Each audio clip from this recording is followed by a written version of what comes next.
Kiyosaki is a brilliant financial expert or just old crazy man? In this video, we will find out. I prepared for you one of the latest interviews, so I'm sure there is a lot to discuss there. A master's degree can get someone 100,000 in debt, can't it? I'm $1 billion in debt because debt is money. Debt can be a pain in the ass, literally. Our banks are crashing. When our banks crash, they can't lend this out. And when they can't lend this out, the economy crashes. So the people who will win are people who have gold and silver. And mommy and daddy who are saving this will be wiped out. How much of this have you got and how much of this have you got? That's the only question. Extremely embarrassing intro. Kiyosaki started to love gold. I hope in the next 6 minutes we will understand why. Because right now he sounds like a Scrooge McDuck. If you're going to be a rich man or a poor man, a rich man, your end game is gold. This has been money for centuries. I don't like this statement. If you are going to reach, your end game is gold. So I decided to Google Warren Buffett's money in gold, because obviously he is one of the wealthiest men in the world. So he for sure knows something about savings. And you know what? He doesn't have any savings in gold. Totally zero.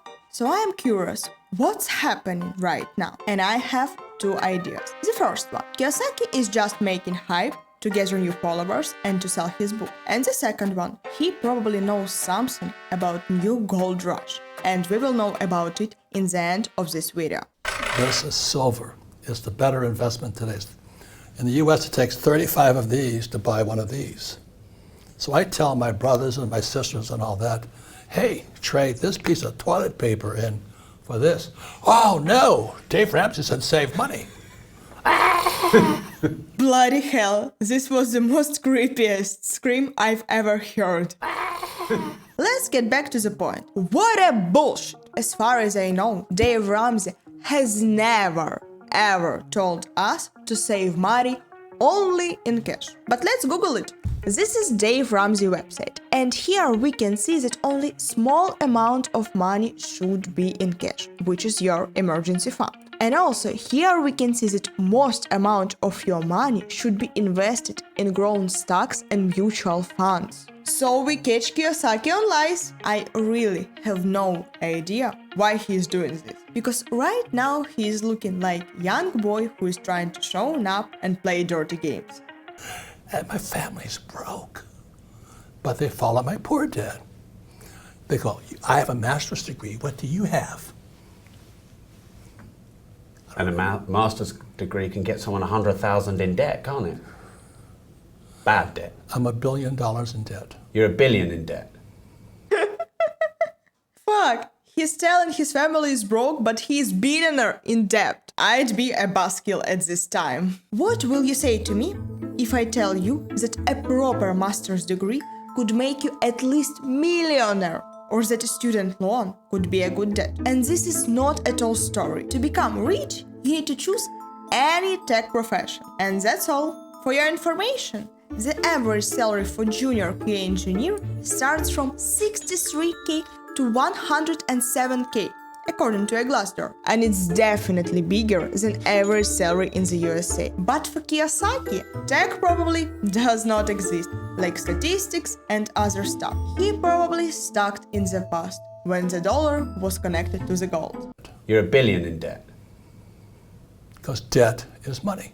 It happened in 1971. President Nixon took this, separated them. So what became money was a US bond. Now, Dave Ramsey and most of these financial planners down in the City of London, and they recommend buying bonds.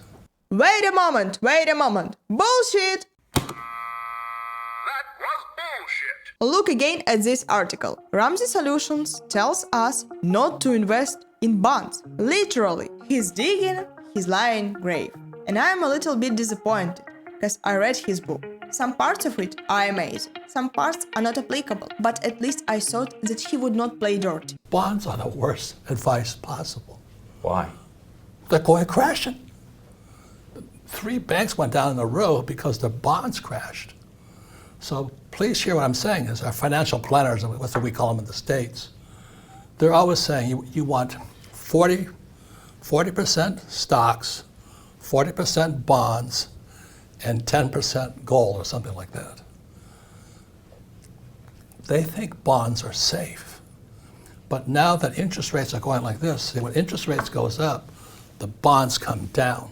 So today, the U.S. Federal Reserve President, Chairman Powell, he's raising interest rates. Bonds are coming down. Our banks are crashing. When our banks crash, they can't lend this out. And when they can't lend this out, the economy crashes. Oh my God, the sky is falling, America is falling, the dollar is falling, the banks are crashing. That's why we need gold, because economy is crashing and blah blah blah blah blah. First time? How many times have you heard such predictions? 10, 100, 1 million times? The ChatGPT told me that the first prediction that America would fall was in 1835, and there were only 8 such predictions in American history. This is because in that time people didn't have a Twitter. In that case, the number could be 1 million times bigger. How dare you? So back to the point. Have the United States crashed? No. Have all banks crashed? No. So why he's selling this bullshit? To sell his book? To speculate the gold trade? So the people who will win are people who have gold and silver. And mommy and daddy who are saving this will be wiped out. Okay, I'll try to explain why saving money in gold is for rich people and total bullshit if you are broke. The first thing is profit. Roberts Kiyosaki teaches us in his book to buy the most profitable assets. That's why I found statistics about the most profitable assets over the last decade. Look there. The profitability of S&P index is almost 300%. That's amazing. The profitability of Bitcoin is enormous, more than 500k%. And the profitability of gold is petty 8% per 10 years. That's a shame. So Robert's advice, if you wanna be rich, buy gold, makes no sense. You can't buy Bitcoin. And probably he should read his book one more time, because golden years are not always so golden. The second thing is flexibility. Imagine you have 10k of savings and you bought 3 bars of gold. Where are you going to save them? In your home? It's not secure. Somebody could steal it from you. In bank? It could be an option, but you must pay the bank to save your gold. And this is additional spending, which you probably could not afford. But rich people can. And they don't buy a lot of silver or gold. Besides Robert, who probably tries to prepare to the end of this world. Because to save the world economy, as you know, the U.S. is going to print trillions of these. You have, what was it name, Tusk or something? She was your prime minister for a short period of time. Yeah, Liz Truss. Yeah. When she tried to screw around this, your pensions went down. So mark my words, the old guys like me in UK, America, and most of Europe, we have no pensions. So did you decide Well, to... let's say it again. We have no pensions. No pensions? They're gone. Gone. But they don't know it yet. Right. Yeah, we got it. The sky is falling. We would live in the forest and fight for deer. Most people think inflation is bad because it erodes paper money. But is inflation good if you have good debt?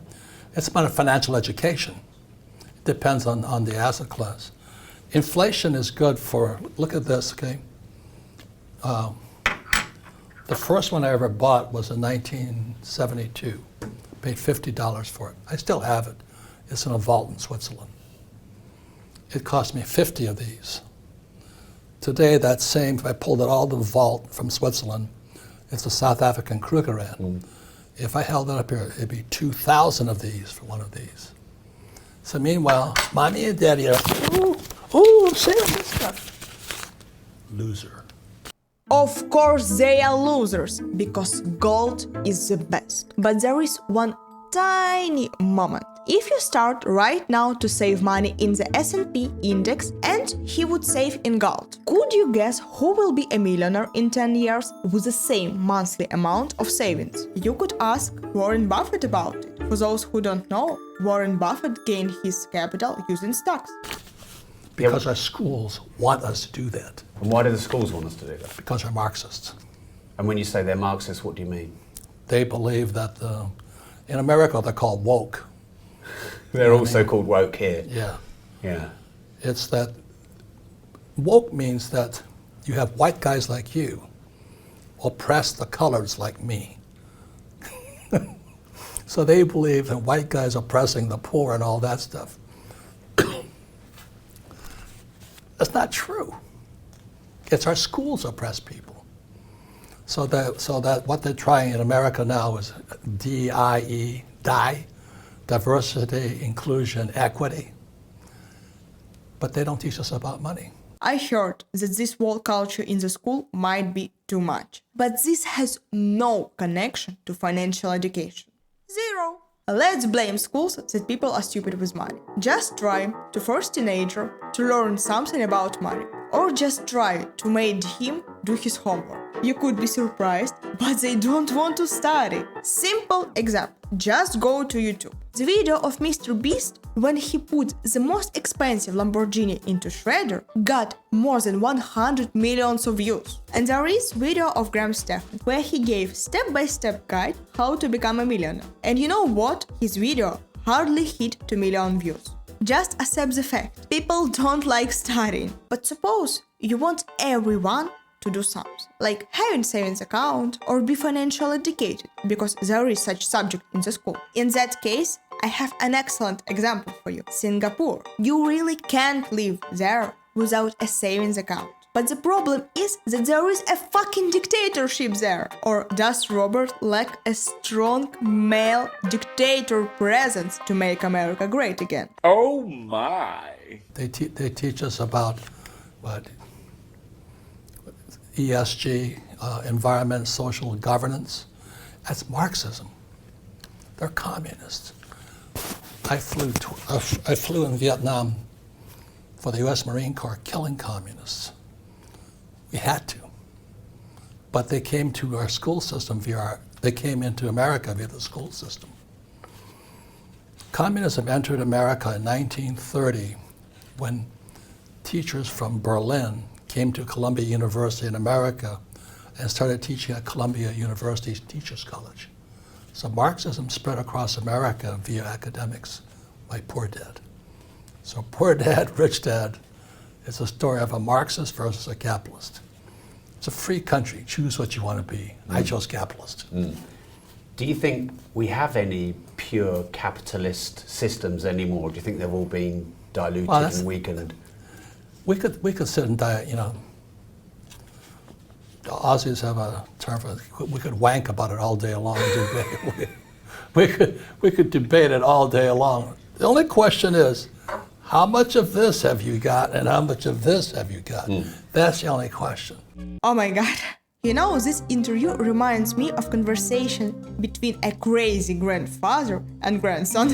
When grandfather is just complaining about everything. The sky is falling, the schools made us stupid, and it was easier to live in their times. Everything is terrible except him. Also, this grandpa didn't suggest anything how to improve current situation, except saving God. And as we understand, he is just a huge fan of Scrooge McDuck, and saving God will not lead you to your wealth. But I want to be clear, I don't want just to shit on Robert Kiyosaki, because his book, Poor Dad, Rich Dad, has significant influence on people, including me. It was one of the first books about personal finance I've ever read, and this book opened the finance world to millions of people. I think it's good. It's just sad to hear this bullshit he is talking nowadays.